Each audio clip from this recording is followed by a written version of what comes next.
মৃত্যুতে পৃথিবী থামে না, কারো জন্মেও পৃথিবী আটকায় না, কোনো সমস্যা নাই।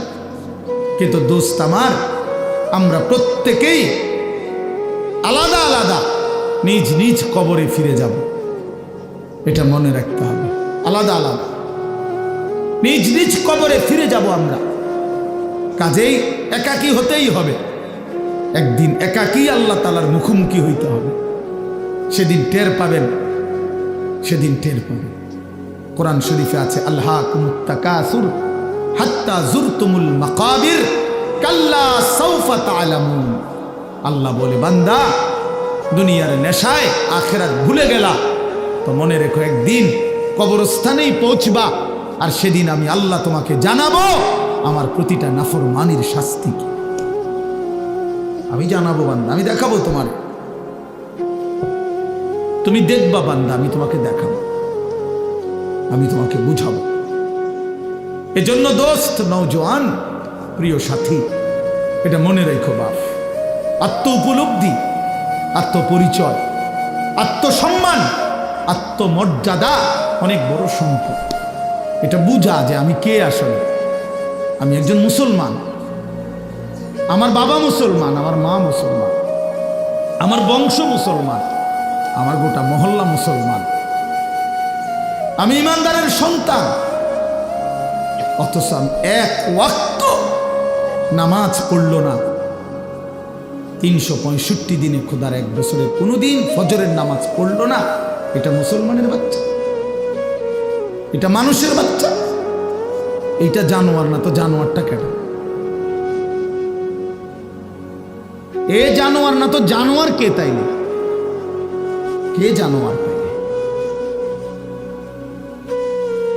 এইটা অসভ্য না তো অসভ্যটা কে? এটা না তো কে অসভ্য? তাইলে আল্লাহ কাকে বলছে কুত্তার মতো? কাকে আল্লাহ বলছে ইনহুম ইল্লা কাল আনআম? আল্লাহ বলছে মনের ইচ্ছা মতো যে চলে তার পরিচয় আর কিছুই নয়, শুধুই জানোয়ার, আনআম, চতুষ্প জন্তু। কাকে বলছে বাবা? এই মানুষ রূপী এই জানোয়ারদেরকে বলছে, যাদের জিন্দেগিতে সেজদা নাই, আল্লাহ নাই, আখিরাত নাই। কে মা, কে বাবা, কি ধর্ম, কে বানাইছেন, কিচ্ছুর খবর নাই। মোবাইল, নারী, ছবি, অশ্লীল দৃশ্য, অসৎ বন্ধুদের আড্ডা, হাসি ঠাট্টা, সারা রাত মোবাইলে উলঙ্গ ছবি দেখতেছে, সকাল 9টা 10টা পর্যন্ত ঘুমায় আছে। আহ, হায় হায়, এটা বুঝি কোনো জিন্দিগি হলো? বা মানুষের জিন্দিগি তো এরকম হওয়ার কথা না। এক চতুষ্প জন্তু, এক রাস্তার কুকুরও তো এতক্ষণ ঘুমায় থাকে না। এক চতুষ্প জন্তু, জানোয়ারও তো এমন হয় না। এই জন্য বাপ, এটা বোঝা উচিত।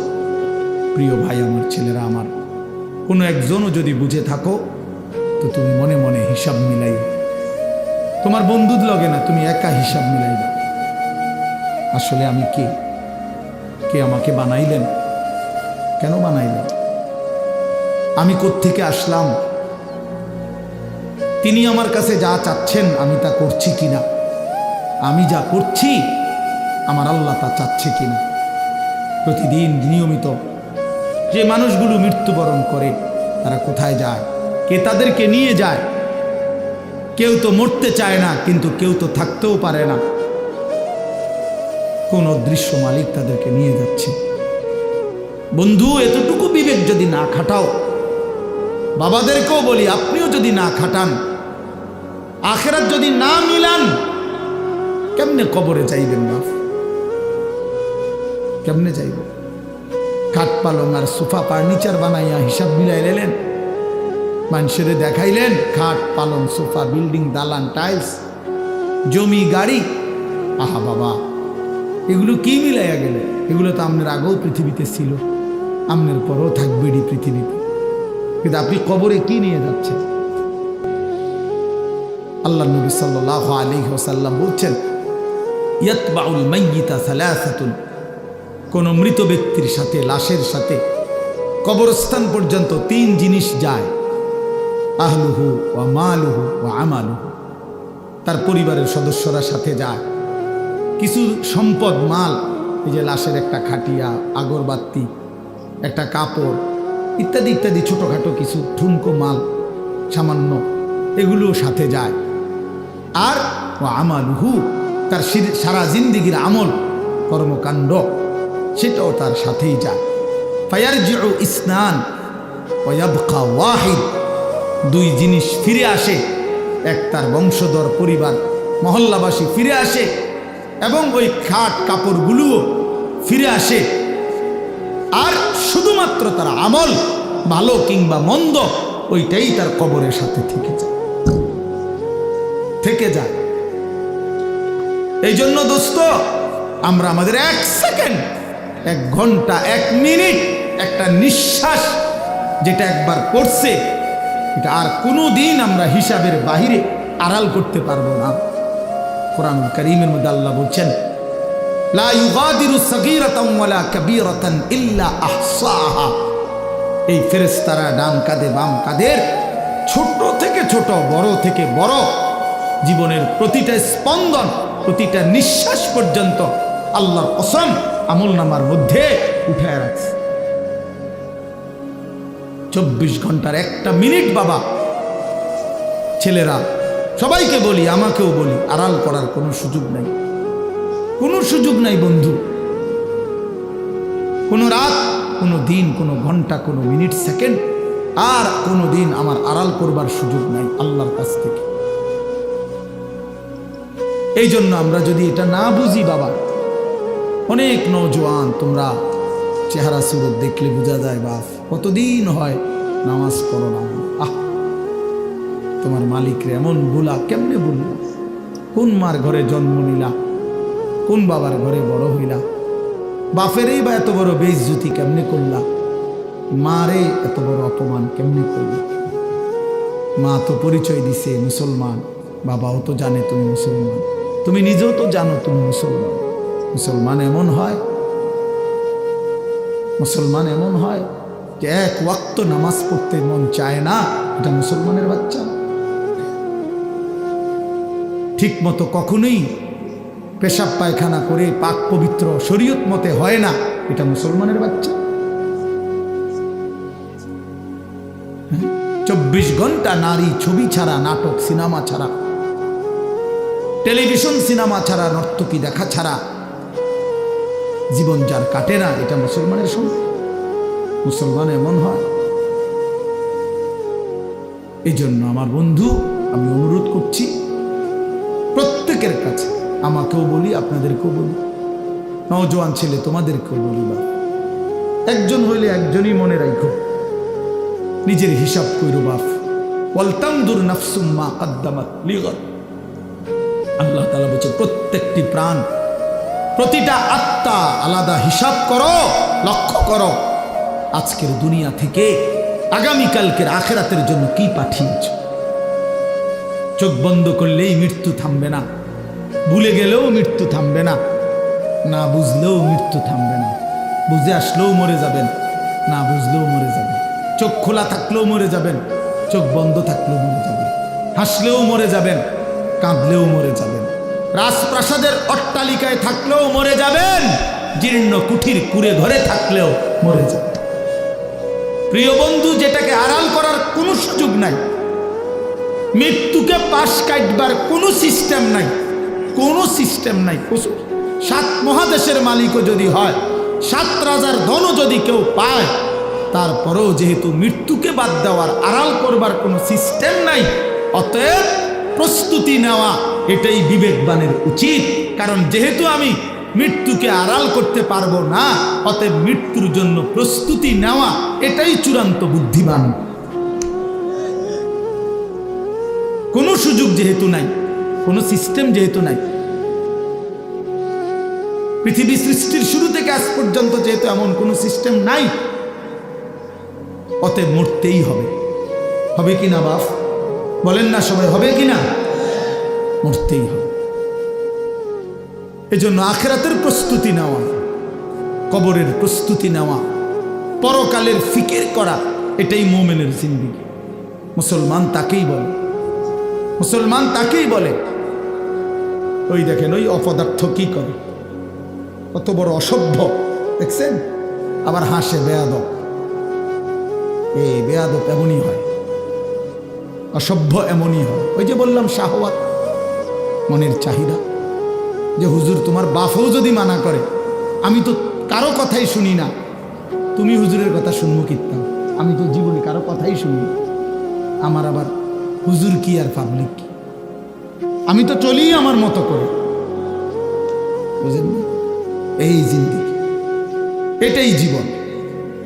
আপনি নিষেধ করবেন, শুনবেন, আমি তো আমার মতো চলি, আমার মতো চলি। আমি তো নিষেধ করছিলাম বাপ, আমি তো বলছি প্রথম, আমি সুন্দর করে বললাম, বলছি কিনা? হ্যাঁ, অসংখ্য ছেলে পেলে বললাম না আজকে, বাবা তোমরা অগণিত ছেলে, তোমরা মনে করছো তোমরা অনেক সুখে আছো, কারণ মা বাবা পারিবারিক বন্ধন থেকে তোমরা মুক্ত।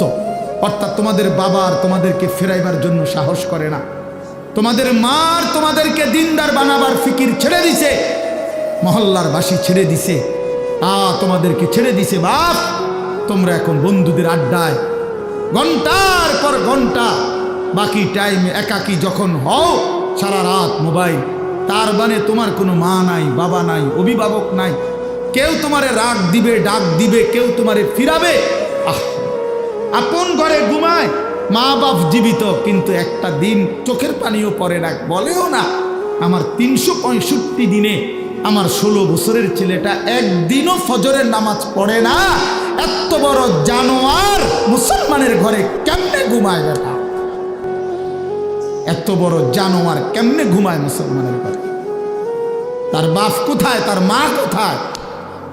আহা, তার পরিবার এভাবে ভুলে গেল কেমনে? কিরে বাপ, তোমার উপরে খোদার কি পরিমাণ লানত পড়ছে, খোদার গজব পড়ছে বেটা। এই জন্য কেউ তোমারে কেউ কিন্তু মনে করাই দেয় না যে রে বাপ তোর জাহান্নাম দেখা যায়, তোর জাহান্নাম দেখা যায়। কেউ মনে করায় না ছেলে পেলেদের, বুঝছে? কেউ মনে করায়। ওহ, সবাই তামাশা দেখতেছে, চোখের সামনে আমাদের ছেলেরা নষ্ট হয়ে যাইতেছে, বখাটে হয়ে যাইতেছে, মসজিদে নামাজ চলতেছে, এক ওয়াক্ত নামাজ পড়ে না। কারো কোনো ফিকির নেই, তার বাবা কই, মা কই, দাদা কই, দাদি কই, তার নানা কই, নানি কই, চাচা কই, মামা কই, ফুফা কই, খালু কই, তার বড় ভাই কই, তার বড় বোন কই। কেউ কিচ্ছু বলে না। হেইতে হেইতের মতো হাসে, লাফায়, চুল রাখে তার ইচ্ছা মতো, প্যান্ট পরে তার ইচ্ছা মতো, দুপুরের খানা বিকালে খায়, বিকালের খানা রাইতে খায়, সারা রাত, রাতের 3টা বাজে দেখবেন মোবাইলে ছবি দেখতেছে, ভোরবেলা 9টা বাজে গেছে, ঘুম থেকে উঠতেছে না। এটা মুসলমানের জিন্দেগি, এটা মোমেনের জীবন, এটা বাবা মার সংসার, এটাই সার্থকতা জীবনের। বলে পৃথিবীর সর্বাধুনিক মজবুতি প্রযুক্তি দিয়েও যদি আপনি সোফা বানান, খাট বানান, কি লাভ হবে যদি স্ত্রী সন্তান নাফরমান হয়? হ্যাঁ, যদি ছেলে মেয়ে বেনামাজি হয়, মেয়েটা যদি বেপর্দা হয়, স্ত্রী যদি বেপর্দা হয়, কি ফায়দা? অর্জন কি? জিন্দেগির অর্জন কি? এই জন্য আমি অনুরোধ করছি আপনাদের কাছে, দয়া করে ফিকির করেন, ফিকির করেন। ছেলেরা বাপ, নষ্ট হইও না বাপ। যদি অব্যাহত গুনাহ পাপ, একটা শেষ, এই প্রসঙ্গটা শেষ করতে চাই। একটা চূড়ান্ত কথা আপনারা বাবাদেরকেও বলি, একটা গুরুত্বপূর্ণ কথা মনে রাখবেন। কোরআন শরীফে আছে, কেউ যদি গুনাহ লাগাতার করতে থাকে, খোদার কসম আল্লাহ একদিন নারাজ হয়, আর সেদিন আল্লাহ পাক ইচ্ছা করে তাকে আল্লাহ তাআলা পথভ্রষ্ট করে দেয়। আর কোনোদিন আল্লাহ ইচ্ছা করেই তারে আর হেদায়েত দেয় না, আলোর পথে ফিরতে দেয় না, কল্যাণের পথে আসতে দেয় না, জান্নাতের পথে আর আসতেই দেয় না। খোদার কসম, এটা কোরআন শরীফের আয়াত। আল্লাহ বলছে একদিন আমি সত্যি সত্যি রাগ করলে ফাআনসাহুম আনফুসাহুম, আমি আল্লাহ নিজেই তোর আখিরাত ভুলায় দেব। যা ঠিক আছে বান্দা, গরু ছাগল কুকুর বিড়ালের মতো খা, ঘুমা, পেশাব পায়খানা কর, যৌন চাহিদা মনে পূরণ কর, ঠিক আছে বান্দা, খালাস। নুয়াল্লিহি মা তাওয়াল্লা ওয়া নুসলিহি জাহান্নাম। যা বান্দা, তোরে উল্টো পথে চলছিস, চলতে থাকো উল্টো, আমিও তোরে উল্টো পথে চালায়া দিলাম। তো মনে রাখো একদিন ওয়া নুসলিহি জাহান্নাম, উল্টো পথে চলতে চলতে একদিন তোমারে আমি আল্লাহ ধাক্কা দিয়া লাথি দিয়া ফেরেশতাকে বলে জাহান্নামে ফেলে দেব, জাহান্নামে ফেলে। হ্যাঁ, কোরআন শরীফে আছে, আল্লাহ বলবে হাসরের ময়দানে ফেরেশতাদেরকে, ফেরেশতারা আমার নাফরমান বান্দাদেরকে খুজুহু ফাগুল্লু, ওদেরকে ধর, এই ফেরেশতা ধরো, আর ফাগুল্লুহু, বেঈমান বান্দাগুলো নাফরমানগুলোরে বাঁধো, টাইট করে বাঁধো। বাঁধার পরে বলবে সুম্মাল জাহিমা সাল্লু, এবার জাহান্নামে ছুঁড়ে মারো, একটা একটা লাথি দিবা, এক এক লাথিতে যেন গিয়ে জাহান্নামে পড়ে, ত্রাম করে মারো না, লাথি দাও। তুমি দেখো কোরআন শরীফ, কোরআন শরীফে সূরা আল হাক্কা, এই সূরা সুম্মা ফি সিলসিলাতিন যারউহা ৭০ যিরাআন ফাসলুকুহ। ফেরেশতা যখন নাফরমানকে হাসরের ময়দানে বেঁধে জাহান্নামে লাথি দিয়া মেরে ফেলে দিবে, আল্লাহ তখন আবার বলবে জাহান্নামের ভিতরে ফেরেশতাদেরকে, আল্লাহ পুনরায় বলবে ফেরেশতারা আমার এই নাফরমান বান্দাকে জাহান্নামের ভিতরে ৭০ হাত লম্বা আগুনের শিকল দিয়া এবার আবার বাঁধো, আবার বাইদা ফাসলুকুহু, কুকুরের মতো কুত্তার মতো পুরা জাহান্নামে তারে ঘুরাও, আর সবার সাথে পরিচয় করিয়ে দাও তার নাফরমানি পাপগুলো কি কি। খোদার কসম, এটা কোরআন শরীফের আয়াত। ফেরেশতা বলবে জাহান্নামী বাকিদেরকে, জাহান্নামীরা দেখো, এটা সেই বেঈমান যে জীবনভর চুরি করেছে, জিনা করেছে, মদ খেয়েছে, জুয়া খেলেছে, নারী ছাড়া, ছবি ছাড়া, জিনা ছাড়া, উলঙ্গ দৃশ্য ছাড়া, অসভ্যতা ছাড়া যার রাত কাটে নাই, এটা সেই জানোয়ার। ফাসলুকুহু অর্থ এটা আল্লাহ বলবে, বেটা আল্লাহ বলবে কুত্তার মতো তারে জাহান্নামে ঘুরাও, আর সবাইরে দেখাও, সবার সাথে পরিচয় করিয়ে দাও, তার পাপের কথা বলে দাও। নাউযুবিল্লাহ। কি বাপ, কি মনে করছো তোমরা? খামখেয়ালি না, খামখেয়ালি। কি মনে করছো দোস্ত? জীবন মানে এখানেই শেষ? ইনহিয়া ইল্লা হায়াতুনা দুনিয়া। আল্লাহ কোরআনে বলছে কাফের বেঈমানদের বক্তব্য হলো জীবন মানে শুধুই দুনিয়া, নামুতু ওয়া নাহইয়া, এখানেই মৃত্যু, এখানেই জীবন। ওমা নাহনু বিমাবউসিন, আল্লাহ বলে, আরে কাফেরেরা বলে আর কোনোদিন কোথাও উঠতে হবে না, হাসরের ময়দান হবে না, এটা তো কাফেরের কথা, বেঈমানের কথা। মুসলমান তো কথা ভাবতে পারে না, ভুলতে পারে না। ইমানদার না আমরা? তুমি না ভাইয়া মুসলমান, তো তুমি এক ওয়াক্ত নামাজ পড়ো না কেমনে বাপ? আল্লাহকে এমন ভোলা কেমনে ভুললা? আখেরাত এমন ভুলা কেমনে ভুলে গেলা? যেই বোন আজকে মা, যেই বিবি আজকে 20 বছর ধরে বেপর্দা, ওই বেপর্দা অসভ্য নারী, ওরে জিজ্ঞাসা করেন তুমি না মুসলিম নারী মা? এই বোন, তুমি না মুসলমান বোন, তুমি আল্লাহকে এইভাবে ভুলে গেলা কেন? মুসলমানের জন্য বেপর্দা হওয়া না হারাম? কথা বলেন না কেন? তো তুমি ভুলে গেলা কেন? কেমনে ভুলে গেলা?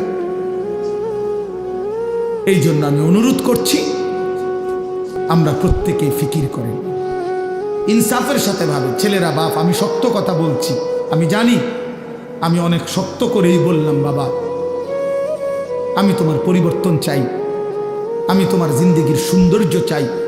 কিশোর নওজোয়ান, তোমরা যদি চরিত্রহীন হও, তোমরাই যদি নারীর আসক্ত হও, মদ জুয়ার আসক্ত হও, তোমরাই যদি এক ওয়াক্ত নামাজ পড়তে মন না চায়, প্রিয় নওজোয়ান, আগামীর ইসলামের জন্য লড়বে কে?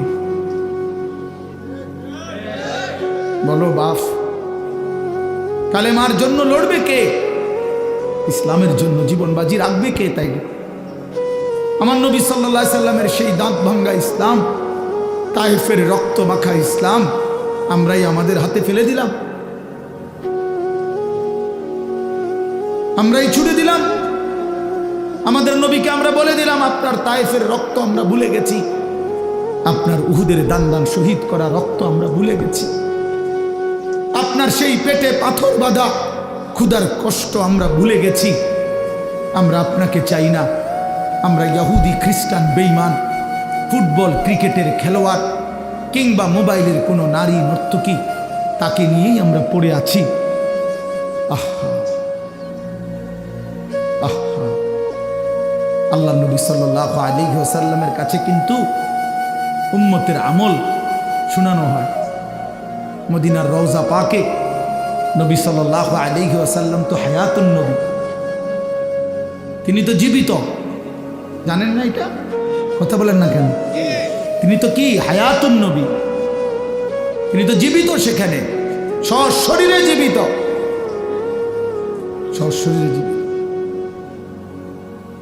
আমি তো রওজা পাকের সামনে যখন প্রথম গেছি জীবনে 2015 সালে, অনেকক্ষণ দাঁড়াইছিলাম আর এই তাকায়া অনেকক্ষণ পরে বলছি যে আপনি এখানে। আমি সেই ছোটবেলা থেকে নবী আপনার নাম শুনছি, কত লক্ষবার আমি আপনার দুরূদ পড়েছি, আর আপনি এখানে।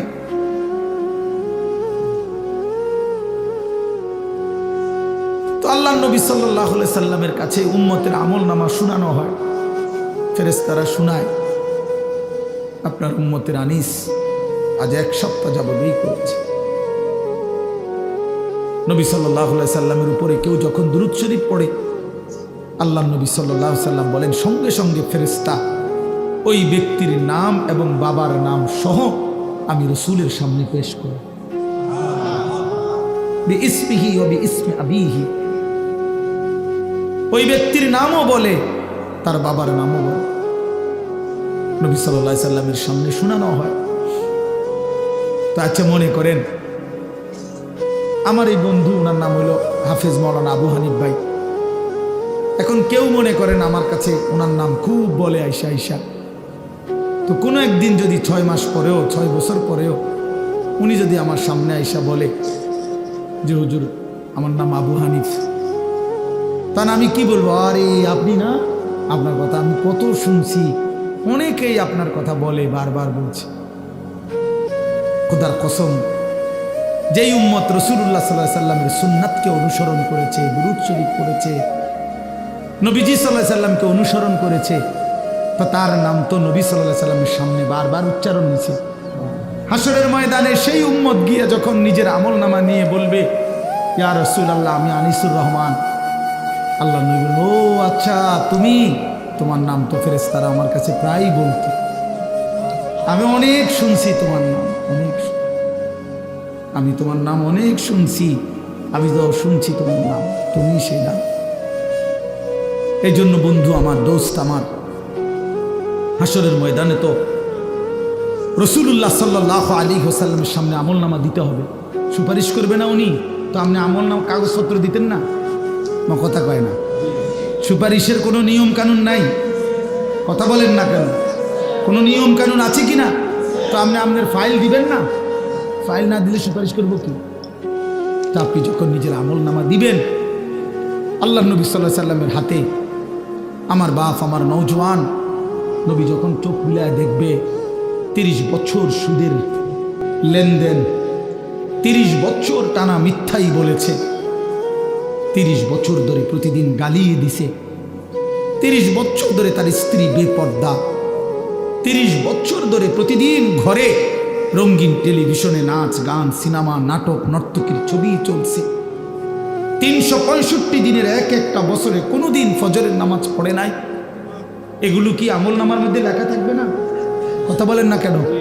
আল্লাহর কসম নবীজি, আমরা উর্দু কিতাবে পড়ছি, নবী তখন এরকম আমল নামা উম্মতের দেখে খোদার কসম নবীজি হাসরের ময়দানে চোখের পানি ফেলে দিবে, কাঁদবে, আর আল্লাহর নবী বলবে উম্মত আমি সেই নবী, 23টা বছর যে আমি তোদের জন্য কেঁদেছিলাম, এশার নামাজের পরে দাঁড়াইছি ফজরের আজান পর্যন্ত, এক দাঁড়ানোতে চোখের পানি ফেলছি আর তোদের জন্য আমি আল্লাহর কাছে গুনাহ মাফ চাইছি। আমার হাত্তা তাওয়াররামাত কাদামাহু, আম্মা জান আয়েশা বলে অসংখ্য রাত নবীজি কাঁদতে কাঁদতে দাঁড়িয়ে থাকতে থাকতে আমি আয়েশা দেখছি নবীজির দুইটা পা মোবারক ফুলে ফুলে গেছে। আমি এত কাঁদলাম, তাইলে উম্মত কার জন্য?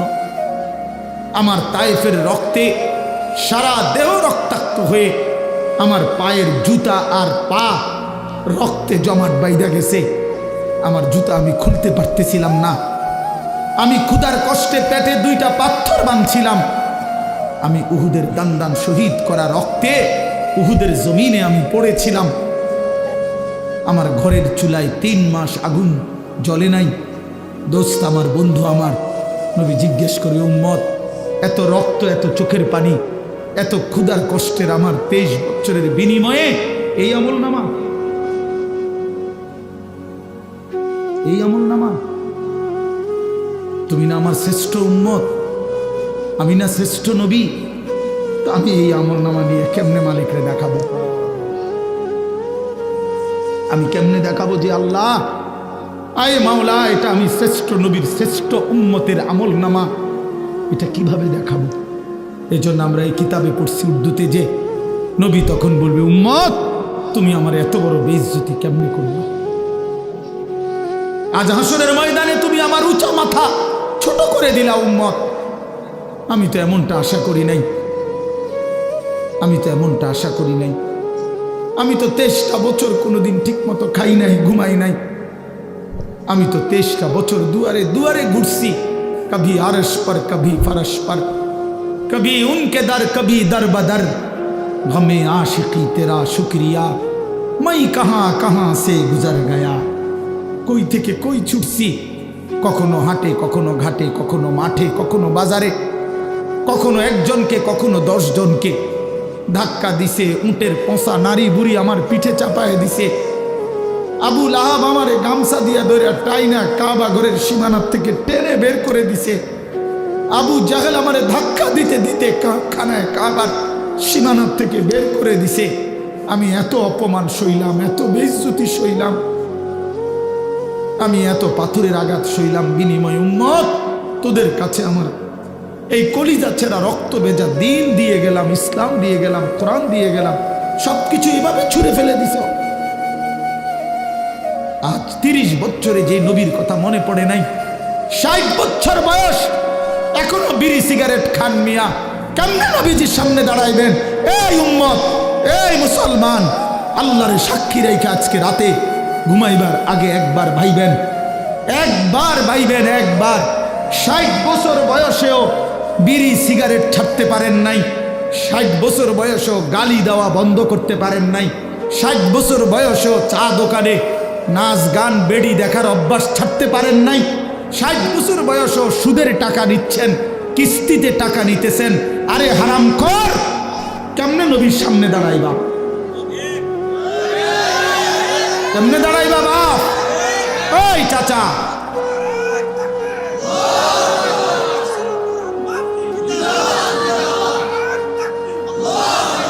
কেমনে দাঁড়াইবা বাপ? কেমনে দাঁড়াইবা? চাচা কেমনে দাঁড়াইবেন? কি মনে করছেন সুপারিশ? হাসরের ময়দানে নবীর সুপারিশ কি মামুর বাড়ি নাকি? এটা সাহাবন মনে করছেন আপনি? হ্যাঁ, আপনি কি ভাবছেন এটা? আপনি বিড়ি খাইতে খাইতে বেহেশতে যাবেন গা? হ্যাঁ, আপনি সুদ খাইতে খাইতে বেহেশতে যাবেন গা? আপনি কিস্তি উড়াইতে উড়াইতে বেহেশতে যাবেন গা? খামখেয়ালি মনে করছেন এটা? আখেরাত খামখেয়ালি? খোদার কসম, কোরআন শরীফে আছে ১৪ লক্ষ আম্বিয়া, আদম থেকে নবী মুহাম্মদ সাল্লাল্লাহু আলাইহি সাল্লাম পর্যন্ত হাসরের ময়দানের ভয়ে দিবানিশি কাঁদছে। এমন কোন নবী নাই, এমন কোন নবী নাই হাসরের ময়দানে কাঁদছে, হাসরের ময়দানের ভয়ে কাঁদে নাই। এমন কোন সাহাবী নাই যারা হাসরের ময়দানের ভয়ে কাঁদে নাই। এমন কোন আউলিয়া নাই যারা হাসরের ময়দানের ভয়ে কাঁদে নাই। নাহলে আউলিয়া কেরাম কাঁদছে কি লেগে? বাতের লেগে, চিরা বই বনের লেগে কাঁদছে কিসের জন্য? আল্লাহ হাসরের ময়দানে মাফ করে দিয়েন, আখেরাতে মাফ করে দিয়েন, কবরের আযাব মাফ করে দিয়েন, এই জন্য কাঁদে নাই। তো ওনারা কাঁদলেন কেন? ওনারা কাঁদলেন কেন? 24 ঘন্টা নেক আমল করার পরেও 5 ওয়াক্ত নামাজ পড়লেন, হালাল হারাম বাইসা চললেন, বউ বাচ্চারে পর্দা পুশিদায় রাখলেন। এত কিছুর পরেও সমস্ত আম্বিয়া কেন কাঁদলেন? সমস্ত সাহাবা কেন কাঁদলেন? সমস্ত আউলিয়ায় বুজুর্গানে দিন কেন কাঁদেন? কেন কাঁদেন আপনি বুঝেন না? হাসরের ময়দান খামখেয়ালি কথা বলেন না কেন? ওনারা কাঁদে আমল করার পরে, আর এবড়া সাদওয়ানে বইয়া বইয়া গপ মারে, এবড়া লম্বা লম্বা কথা কয় সাদওয়ানে। অমুকের ইমান নাই, তমুকের আকিদা বালা নাই, অমুকের। আরে বাপরে, সাদওয়ানে বইয়া বিড়ি খাইতে খাইতে কয় ভালো মানুষ তো নাই করতে না না চাচা, ভালো মানুষ থাকবো করতে। ভালো মানুষের শেষ ব্যক্তি তো আমনি, পৃথিবীর সর্বশেষ ভালো ব্যক্তি তো আমনি। এই যে বিড়ি খাই না কাকু, আমনেই শেষ ভালো। আমনে আরি যে বেটার কাছে বিড়ির গন্ধে কাছে দাম যায় না, আমনে পৃথিবীর সর্বশেষ ভালো ব্যক্তি। কোনো কারণে পৃথিবীতে আমনে যদি মরে যান তো কিয়ামত সাথে সাথে ইসরাফিল ফুল দিয়ে, কারণ এরপরে আর ভালো মানুষ আসবে। এবারেই তো সাদওয়ানে বইয়ে সিদ্ধান্ত দিয়ে দিছে ভালো মানুষ তো নাই। টেলিভিশন চায়, টেলিভিশনের দিকে তাকায় তাকাইয়া কয় আস্তাগফিরুল্লাহ আস্তাগফিরুল্লাহ। কি তো কি শুরু হইলো দেশটার মধ্যে? আমি বলছি একদিন রে চাচা, আপনি যেটি চাইতে আছেন এটি শুরু হয়েছে।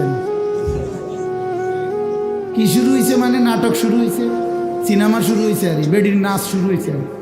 আর কি তা এটা নিয়ে আস্তাগফিরুল্লাহ, টেলিভিশনের দিকে চাইয়া চাইয়া নিয়ে আস্তাগফিরুল্লাহ।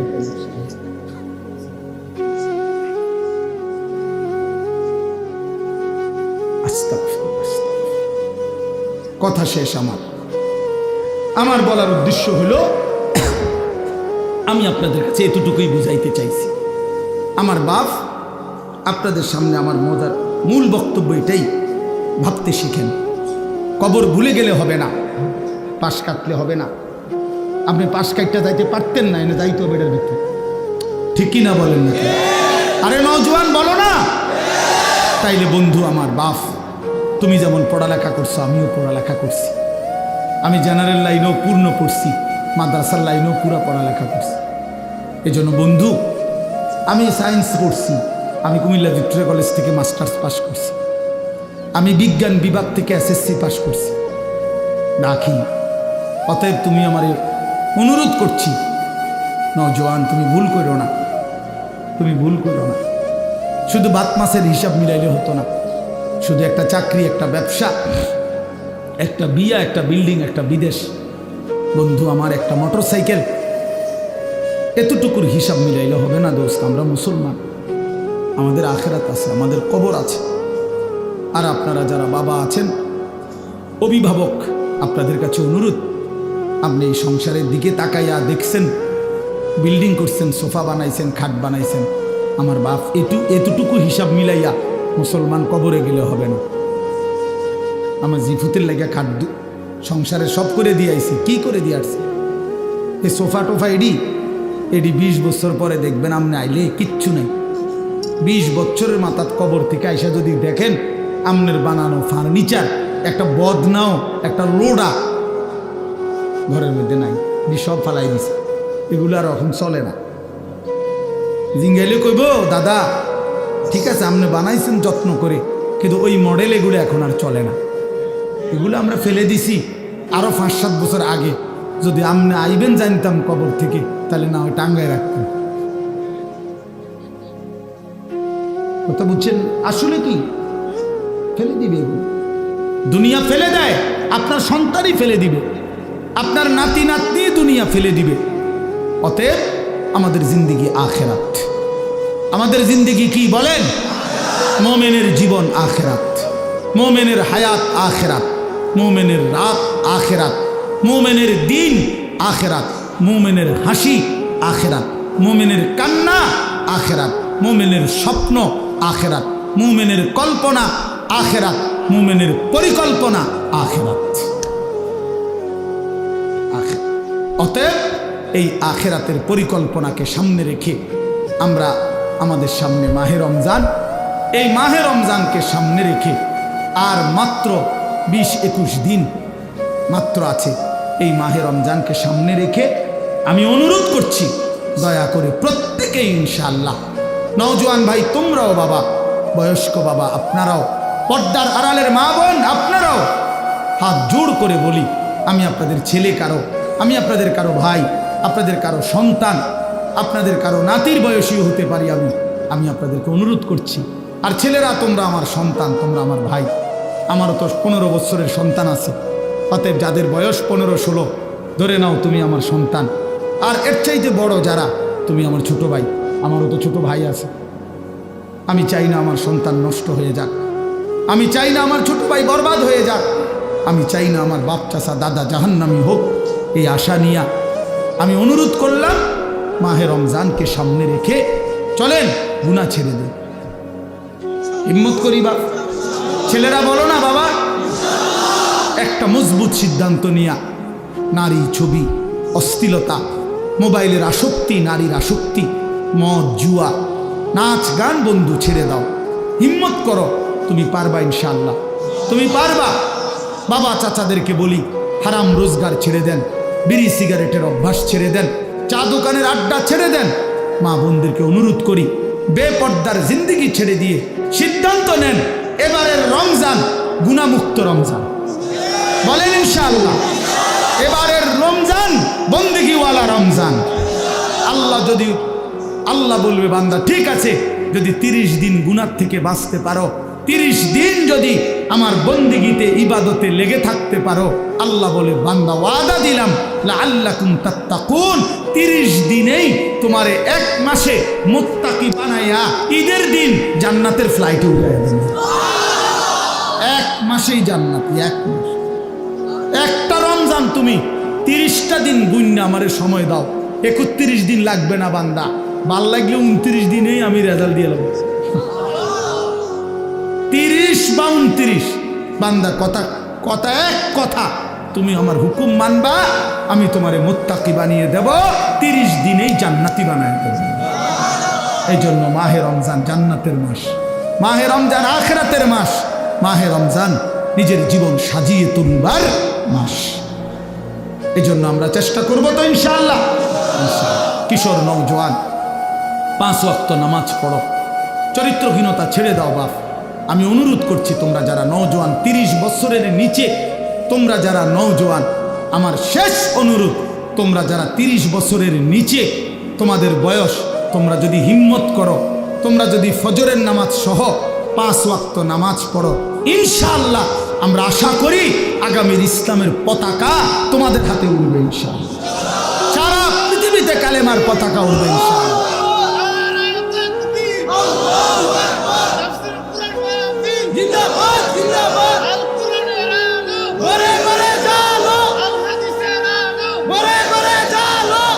মাশাআল্লাহ, সারা পৃথিবীতে যুবক মনে রাখো, সারা পৃথিবীতে মুমিনের বিজয়, সারা পৃথিবীতে মজলুমের বিজয়।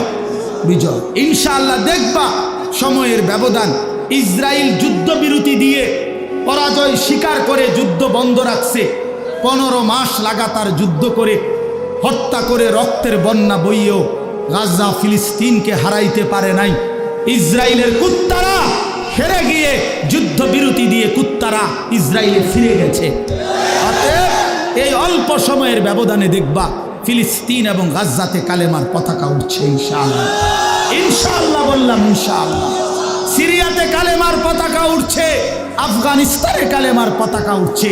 ইনশাআল্লাহ আগামী দিনে তোমাদের হাতেও কালেমার পতাকা উড়বে। আল্লাহ তৌফিক দেন, কবুল করেন, আমিন।